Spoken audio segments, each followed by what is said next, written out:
नमस्कार मंडळी, great India SDP YouTube चॅनलची टीम जळगाव जिल्ह्यातील फैजपूर या गावी आलेली आहे।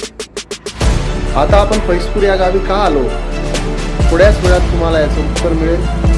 चला तर मग आपण ज्यांच्या घरी आलेलो आहोत त्यांच्याशी आता बोलूया।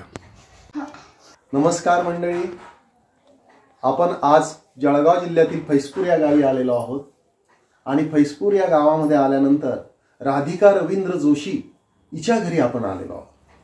आता तुम्ही म्हणाल की आपण हिच्या घरी का आलो, तर ही जी विद्यार्थिनी आहे ही इयत्ता 8वी मध्ये स्वामीनारायण गुरुकुल सावदा या ठिकाणी शिकत आहे। परंतु नुकतंच तिचं इस्रोच्या सहलीसाठी सिलेक्शन झालेलं आहे आणि अशा या राधिकेने जे यश मिळवलेलं आहे त्या यशाचे गमक आणि त्या यशाबद्दल तिला थोडक्यात विचारण्यासाठी आपण या ठिकाणी आलेलो आहोत। कधी लागेल रे वेड्या तुला गोडी अभंगाची, कधी लागेल रे वेड्या तुला गोडी अभंगाची। तुम्ही म्हणाल की मी मध्येच हा अभंग का म्हटला, तर याचं उत्तर पण आहे, कारण राधिका ही नुसती इस्रोसाठी जात नाहीये, तर तिला अध्यात्म आणि भारतीय संस्कृती याची देखील आवड आहे। चला तर मग आता वेळ न घालवता आपण राधिकेशी बोलूया। नमस्कार राधिका। नमस्कार सर। कसे आहे बेटा, व्यवस्थित आहे ना? हो। मला एक सांग की आता तुझी इस्रोसाठी निवड झालेली आहे, तर ह्या इस्रोसाठी निवड होताना याची नेमकी प्रोसिजर काय असते? प्रोसिजर तशी नाही, फॉर्म म्हणजे एक लिंक असते, त्याच्यावर त्यांचा फॉर्म असतो आणि 3 ग्रुप्स असतात। ज्या ग्रुपमध्ये आपल्याला घ्यायचंय त्या ग्रुपमध्ये आपण जायचं आणि तो फॉर्म सगळा भरायचा आणि त्याची काही थोडीशी फी लागते। ती भरल्यावर आपण ती माहिती तिकडे चालली जाते आणि ते आपल्याला ग्रुपमध्ये ऍड करतात। बरं, थोडक्यात असं आहे याचं की एक एक्झाम याची होत असते, ती एक्झाम कंडक्ट केली जाते आणि त्याचा फॉर्म भरल्यानंतर त्याची स्टडी आपण करायची असते, बरोबर ना? मग तुझ्या अभ्यासाची पद्धत कशी होती या बाबतीची? जे आपले स्कूलचे बुक्स आहेत ते किंवा आपल्याकडे असे एक्स्ट्रा बुक्स असतात त्याच्यामधून, नाही मग टीचर्स मला काही देत होते बुक्स। मग तू ही परीक्षा देताना तुझ्या मनामध्ये असं ठरवलं होतं का की मी याच्यात यश मिळवेलच? हो, कारण मला स्पेसची आवड आहे। बरं, फुल कॉन्फिडन्सने तू अभ्यास केला हा? बर, अजून मला एक सांग की आता याच्या पुढची प्रोसिजर कशी असेल? तू इस्रोला नेमकी कुठे जाणार आहे आणि किती दिवसाचा दौरा असेल? 3 दिवसाचा दौरा आहे आणि 4थ्या दिवशी सकाळी घरी यायचं। बरं, इथून मग अहमदाबादला का? हा, इथून जळगाव आणि जळगाव। मग त्या ठिकाणी नेमकं तुम्ही काय बघणार? तिथे आम्ही खूप साऱ्या गोष्टी बघणार आहे, जसे की IIT गांधीनगरचं, okay, Vikram Sarabhai ISRO centre, okay, science city, ते सारामती आश्रम, अक्षरधाम। ओके, बघा विद्यार्थी मित्रांनो आणि माझ्या सर्व great India SDP YouTube channel बघणाऱ्या प्रेक्षकांनो, हिची अचिव्हमेंट खूप मोठी आहे।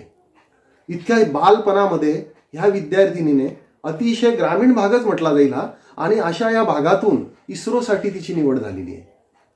ही खूप मोठी उपलब्धी आहे आणि अशा विद्यार्थ्यांना ज्या वेळा आपण आपल्या चॅनलवर घेतो त्यावेळा जगासमोर पण यांचे आदर्श येणाऱ्या पिढीला किंवा येणाऱ्या विद्यार्थ्यांना मिळाले पाहिजे। बरं, राधिकेच्या बाबतीत मी एवढंच नाही सांगणार, राधिकेला संस्कृत भाषा सुद्धा येते किंवा संस्कृतचा ती अभ्यास करते आहे। त्याचबरोबर ती दुर्गा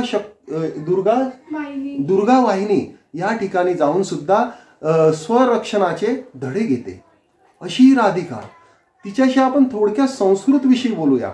आज संस्कृत जगाच्या पाठीवर, संस्कृतला किती मोठेपण आलेलं आहे हे आपणा सर्वांना माहिती आहे। राधिका, मला थोडक्यात सांग बेटा की तू संस्कृत मध्ये नेमकं काय करते? म्हणजे पाठ वगैरे काही काय? बाबांनी सगळे पूजेचे मंत्र शिकवले। ओके, बाबांसोबत जातो मी पूजेला। म्हणजे ती काय करते की जी पूजा विधी असते ना त्यामध्ये संस्कृत भाषेविषयी तिचे पप्पा जे संस्कृतचे गाडे अभ्यासक आहेत ते तिला त्या बाबतीत शिकवत असतात। अशी ही आपली राधिका।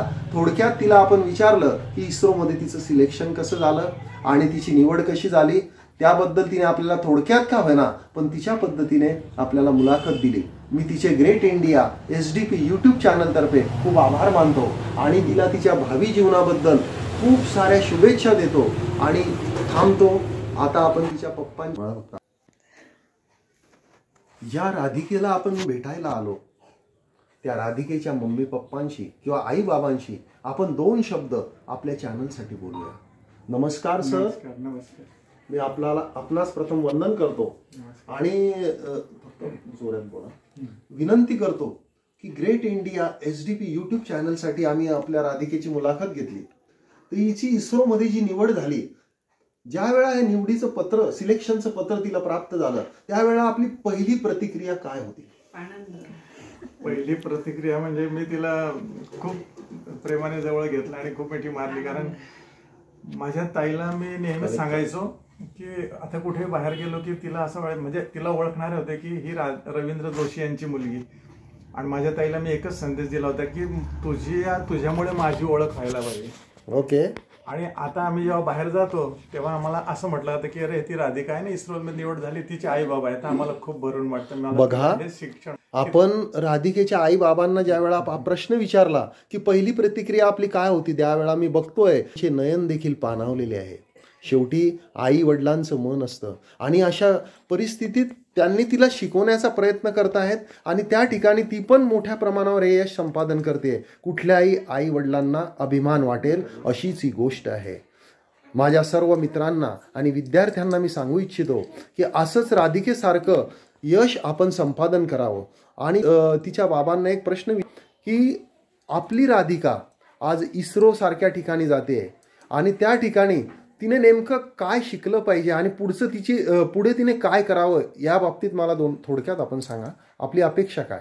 तिचं लहानपणापासून मी तिला जे ओळखतो ना तर तिचं स्पेसमध्ये जास्त करून तिचा इंटरेस्ट आहे. ओके. तिला ॲस्ट्रॉनॉट व्हायचं आहे आणि योगायोग असं झालं की ते इस्रोच्या ज्या 3 स्टेप्स होत्या, पहिले ऑनलाईन परीक्षा, नंतर ऑफलाईन परीक्षा, नंतर इंटरव्ह्यू, या तिघांमध्ये व्यवस्थित पास होऊन ती आज त्या अभ्यास दौऱ्याला तिची निवड झाली आहे. बघा, आपल्या मनात जे होतं ते तिने साध्य करून दाखवलं.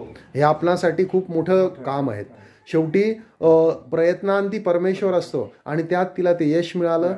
पुढे तिला तिच्या भावी जीवनात खूप यश मिळो हीच मी परमेश्वर चरणी प्रार्थना करतो. आणि ग्रेट इंडिया SDP यूट्यूब चॅनलला आपण जी मुलाखत दिली आणि वेळात वेळ काढून आम्हाला सहकार्य केलं त्याबद्दल मी माझ्या टीमतर्फे आपले खूप आभार मानतो आणि थांबतो. धन्यवाद.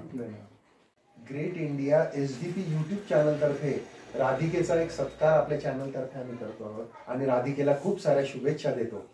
शुभेच्छा बेटा, तुला हार्दिक शुभेच्छा आणि आई बाबांना पण शुभेच्छा.